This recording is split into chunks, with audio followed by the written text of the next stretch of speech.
মহানগৰীত ব্যক্তিগত নাৰ্ছিং হোমৰ অতপালি চিকিৎসকৰ গাফিলতিত গুপ্তাংশ হেৰুৱালে এজন যুৱকে মহানগৰীৰ ব্যক্তিগত নাৰ্ছিং হোমত চিকিৎসকে হাতেৰে নচুৱে ৰোগীক মেট্ৰ হাস্পতালৰ চিকিৎসকে পংগু কৰিলে সবল যুৱকক মহানগৰীত কাঠফুলাৰ দৰে গঢ়ি উঠিছে ব্যক্তিগত খণ্ডৰ নাৰ্ছিং হোম ব্যক্তিগত খণ্ডৰ চিকিৎসালয়সমূহত এতিয়া কেৱল শুনিবলৈ পোৱা যায় মৃত্যুৰ কিৰিলি চিকিৎসালয় নহয় যেন কচাইখানাহে আৰু সেই ব্যক্তিগত খণ্ডৰ হাস্পতাল এখন হৈছে গুৱাহাটীৰ খানাপাৰাত অৱস্থিত মেট্ৰ হাস্পতাল ব্যক্তিগত খণ্ডৰ হাস্পতাল মেট্ৰত সংঘটিত হৈছে এক ভয়ংকৰ ঘটনা মেট্ৰ হাস্পতালত কৰ্মৰত এজন চিকিৎসকৰ ময়মতালি আৰু ভুল চিকিৎসাৰ বাবে এজন যুৱকে হেৰুৱাই পেলাবলগীয়া হ'ল শৰীৰৰ গোপন অংগ যুৱকজন নগাঁৱৰ মেট্ৰ হাস্পতালৰ চিকিৎসক দেৱাংগ শৰ্মাৰ গাফিলতিৰ ফলত যুৱকজনে হেৰুৱাবলগীয়া হ'ল অন্ধকোষ মেট্ৰ হাস্পতালত কৰ্মৰত ইউৰোলজি বিভাগৰ ডাক্তৰ দেৱাংগ শৰ্মাই বৃক্কৰ সংক্ৰমণত ভুগি থকা যুৱকজনক পৰীক্ষা নকৰি ৱাৰ্ড বয়ৰ দ্বাৰাহে পৰীক্ষা কৰোৱাৰ গুৰুতৰ অভিযোগ উত্থাপন হৈছে আকৌ ৱাৰ্ড বয়ে ক'লে কেথেডালডাল আঁতৰাই দিয়া তুমি খুলি দিয়া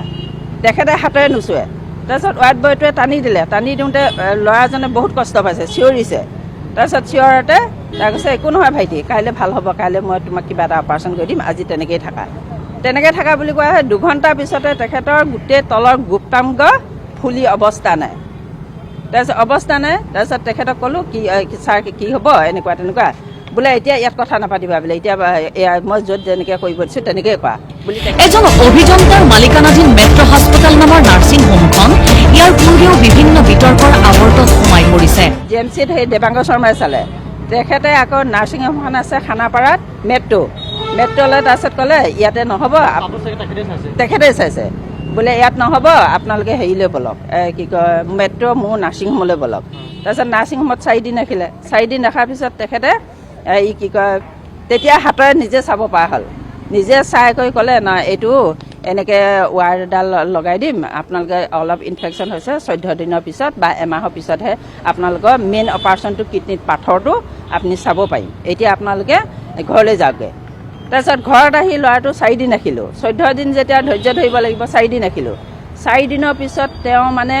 সেইটোতো ফুলি অৱস্থা নাই উঠা বহা কৰিব নোৱাৰা হ'ল ছাইডৰ ফালে ফাটি পুজ ওলাই গ'লগৈ ৰোগী তথা ৰোগীৰ অভিভাৱকৰ বিভিন্ন অভিযোগৰ মাজতে এইবাৰ মেট্ৰ হাস্পতালৰ চিকিৎসকজনৰ বিৰুদ্ধে উত্থাপন হৈছে ভয়ংকৰ অভিযোগ ভুক্তভোগী যুৱকজনৰ পৰিয়ালৰ অভিযোগ অনুসৰি প্ৰায় 20 দিন পূৰ্বে পেটৰ বিষত ভুগি থকা বাবে যুৱকজনে কাষ চাপিছিল চিকিৎসকৰ পুৰণি গুদামৰ যুৱকজনে প্ৰথমে গুৱাহাটীৰ এখন ব্যক্তিগত খণ্ডৰ হাস্পতালত চিকিৎসাধীন হয় চিকিৎসকে যুৱকজন বৃক্কৰ সমস্যাত ভোগাটো নিশ্চিত কৰি উন্নত চিকিৎসাৰ বাবে প্ৰেৰণ কৰে গুৱাহাটী চিকিৎসা মহাবিদ্যালয় হাস্পতাললৈ চিকিৎসকৰ পৰামৰ্শ অনুসৰি পৰিয়ালৰ লোকে প্ৰথমে GMCHত চিকিৎসা আৰম্ভ কৰে ইউৰোলজি বিভাগত কৰ্তব্যৰত চিকিৎসক দেৱাংগ শৰ্মাই স্বাস্থ্য পৰীক্ষা কৰি ৰোগীৰ প্ৰস্ৰাৱত সংক্ৰমণ থকা হেতু গুপ্তাংগত কেথেটৰ লগোৱাৰ পৰামৰ্শ দিয়ে সেই অনুসৰি স্বাস্থ্যকৰ্মীয়ে সংৰোপণ কৰে কেথেটৰ